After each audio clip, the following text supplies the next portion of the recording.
வீட்டின் நடுவே ஒரு பெரிய ஆலமரம் இருந்தது.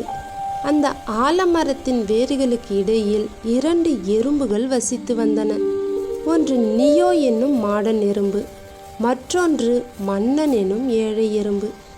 நியோவின் வீடு மனிதர்களால் வீசி எறிந்த வண்ணமயமான பிளாஸ்டிக் துண்டுகள், சாக்லேட் தாள்களால் கட்டப்பட்ட ஒரு மினி பங்களா போல ஜொலித்தது.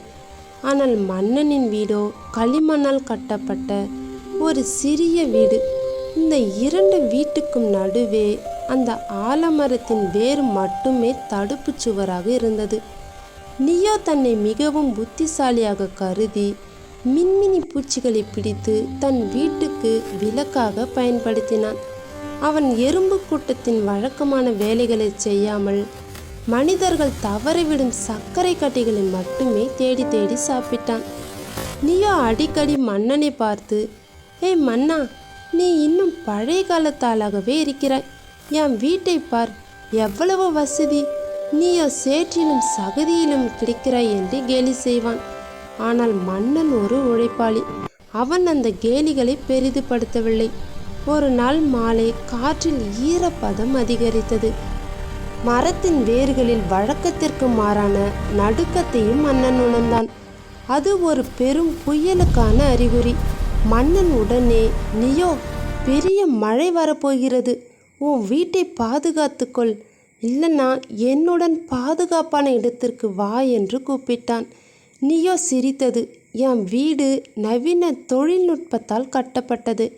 பிளாஸ்டிக் கூரைகள் எதையும் தாங்கும். நீ உன் மண் வீட்டை பற்றி கவலைப்படு என்று ஆணவத்துடன் கூறினான். மன்னன் பதில் எதுவும் பேசாமல் தனது வீட்டின் வாசலை களிமண்ணால் இறுக்கமாக மூடிவிட்டு வேரின் மேல் மட்டத்தில் உள்ள பாதுகாப்பான இடத்திற்கு சென்று விட்டான். சிறிது நேரத்தில் வானம் இருண்டு பயங்கரமான இடியுடன் மழை பெய்ய ஆரம்பித்தது. மழை நீர் வெள்ளமாக பெருக்கெடுத்து மரத்தின் வேர்களுக்குள் தண்ணீர் வேகமாக புகுந்தது. நியோ நம்பியிருந்த நவீன பிளாஸ்டிக் வீடு தண்ணீரின் வேகத்தை தாங்க முடியாமல் நொறுங்கி விழுந்தன. ஜொலிக்கும் விளக்குகளும் அணைந்து போயின. சில நொடிகளில் நவீன வீடு வெள்ளத்தில் முழுகி போனது. நியோ தண்ணீரில் தத்தளித்து, என்னை காப்பாற்றுங்கள் என்று அலறினான். தண்ணீரின் சத்தத்தையும் மீறி நியோவின் மெல்லிய அலறல் சத்தம் மன்னனின் காதுகளுக்கு எட்டியது.